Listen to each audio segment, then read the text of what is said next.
Sir నమస్తే అండి. ఏం పేరు మీ పేరు? షరీఫ్ సార్. షరీఫ్ గారు. ఓకే. షరీఫ్ గారు కొన్ని పొలిటికల్ క్వశ్చన్స్ అడుగుతాను. మీకు తెలిసినవి చెప్పండి. ఓకేనా? ఇది ఇది అంబర్పేట కదా? ఓకే. ఇదంటే మీకు సికింద్రాబాద్ పార్లమెంట్ నియోజకవర్గం వస్తుంది. ఎవరు మీ ఎంపీ ఎవరు? కిషన్ రెడ్డి. కిషన్ రెడ్డి గారు. ఐడియా ఉందా మీకు కిషన్ రెడ్డి? ఐడియా చూసారా ఆయన ఎప్పుడు? చూసాను. వస్తుంటాడు ఇక్కడికి? వస్తుంటారు. ఓకే.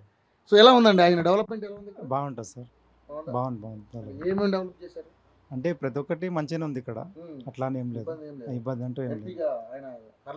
పర్లేదు సార్. కానీ మరి ఇప్పుడు దేశంలో కాంగ్రెస్ పార్టీ ఉంది అండ్ బీజేపీ పార్టీ ఉంది.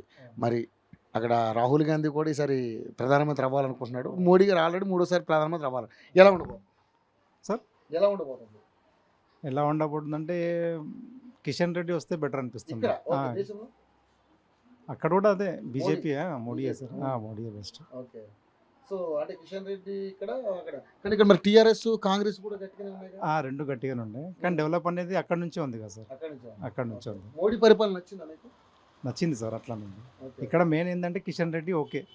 కిషన్ రెడ్డి బాగా పరిచయం అంటే ఎమ్మెల్యే ఫస్ట్ ఎమ్మెల్యే లెక్క ఉండే, తర్వాత ఎంపీకి వచ్చారా అట్లా అనేసి. డెవలప్ ఉంది కాబట్టి అక్కడ వచ్చారు కదా అట్లా గెలిచే అవకాశం ఉంది. ఇప్పుడు మనకి 17 స్థానాలు ఉన్నాయి తెలంగాణకి, 17 ఎంపీ స్థానాలు. సరే, ఒకటంటే హైదరాబాదు, అది అలాగా ఎంఐఎంకి వెళ్ళిపోతుంది. ఉన్న 16లో ఎవరు ఎన్ని గెలుస్తారు అనుకుంటున్నారు? నాకు తెలిసి బీజేపీ. ఎన్ని వస్తాయి? ఎన్ని అనేది చెప్పలేను. అంటే 16లో ఎన్ని వస్తాయి? ఒక 7-8 వరకు గెలవచ్చు.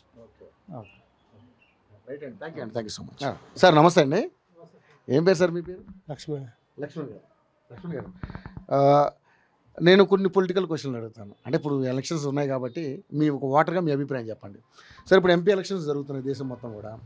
సో బీజేపీ అధికారంలో రావాలని చూస్తుంది మోడీ ప్రభుత్వం. అదేవిధంగా ఈసారి 10 సంవత్సరాలు అధికారంలో లేవు కదా, ఒకసారి అవకాశం ఉండని కాంగ్రెస్ ప్రభుత్వం కూడా ట్రై చేస్తుంది. కాంగ్రెస్ కూడా ఏంటి ఎలా ఉండబోతుంది దేశంలో? ఎలా అంటే ఇప్పుడు ఎవరు వచ్చి ఏం చేసేయలేదు. రోడ్లు మొత్తం డ్రైనేజ్లు అన్నీ అయితే అట్లే ఉన్నాయి. ఏ ఎమ్మెల్యే వచ్చినా కానీ అట్లే రోడ్ల మీద వాడకం ఉన్నది. వాటర్ కనెక్షన్ సరిగా రావడం లేదు. మా అంబర్పేట ఏరియా డ్రైనేజ్ అన్ని మొత్తం రోడ్ల మీద పోతున్నాయి. సో ఇంతకుముందు కంటే కిషన్ రెడ్డి ఉండే, మరి ఇప్పుడు కూడా ఆయనే వచ్చే అవకాశం ఉన్నట్టు కొడుతుంది. కిషన్ రెడ్డి ఎంపీగా సికింద్రాబాద్గా. మరి ఇప్పుడు కాంగ్రెస్ తరఫున ఎవరు ఉంటారో తెలియదు. ఇంకా నాకు తెలియదు. ఇంకా టీఆర్ఎస్ కూడా ఇంకా ఎవరు కన్ఫర్మ్ అయింది ఏం తెలియదు. గొంతు రామ్మోహన్ అంటున్నారు. గొంతు రామ్మోహన్? అవునవును, మొన్న ఇలా కలిసింది కాంగ్రెస్ లో కలిసింది కదా. ఇంకా సికింద్రాబాద్ ఎంపీ వచ్చే అవకాశం ఉన్నట్టు కిషన్ రెడ్డి పక్క వస్తాడు. దేశంలో అయితే ఇక మోడీ గారు ఉంటాడు సార్. మోడీ గారి పక్క నచ్చిందా మోడీ గారు? ఎప్పుడైతే కొంచెం నచ్చింది. 2వ సారి అయిపోయింది, 3వ సారి కూడా ఆయనే ఉంటాడు కొడుతుంది. అయితే నాకైతే అట్లే ఉంది. అట్లనే ఉంది. కిషన్ రెడ్డి గారు మీకు అందుబాటులో ఉంటారా? ఉంటాడు ఇక్కడ ఉంటాడు. అంటే మీకు సమస్య మంచి వ్యక్తి. పిలిస్తే పలుకుతాడు. 4 సంవత్సరాలు ఇక్కడ ఎమ్మెల్యే చేసినాడు ఉన్నాడు. మొన్న పోయినసారి కూడా ఎంపీ ఉన్నాడు.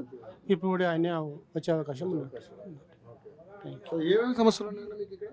ఇక్కడంటే గవే సార్ డ్రైనేజ్ రోడ్లు అయితే వాటర్ ప్రాబ్లం కొంచెం ఉంటుంది, అంతే, ఎక్కువ ఏం లేదు, కొంచెం ఉంటుంది. డ్రైనేజ్ ప్రాబ్లం ఎక్కువ. డ్రైనేజ్ ప్రాబ్లం ఎక్కువ. మొత్తం అంతా నిండిపోతుంది, రోడ్ల మీద వెళ్ళిపోతుంది ఇట్లా మంచి తీసుకెళ్ళి ఇంతకు తీసుకొస్తే కొన్ని రోజులు అయితే పడ్డాయి. మన కాదా వెంకటేష్ అయితే వేయించండి కొన్ని ఎమ్మెల్యే ఉన్నాయి. ఇంకా కొన్ని కూడా ఉన్నాయి డ్యామేజ్. అట్లా ఆయన కూడా పూర్తి చేస్తే బాగుంటుంది. సో మొత్తానికైతే కిషన్ రెడ్డి వస్తాడు అవకాశం ఉంది. Right, thank you.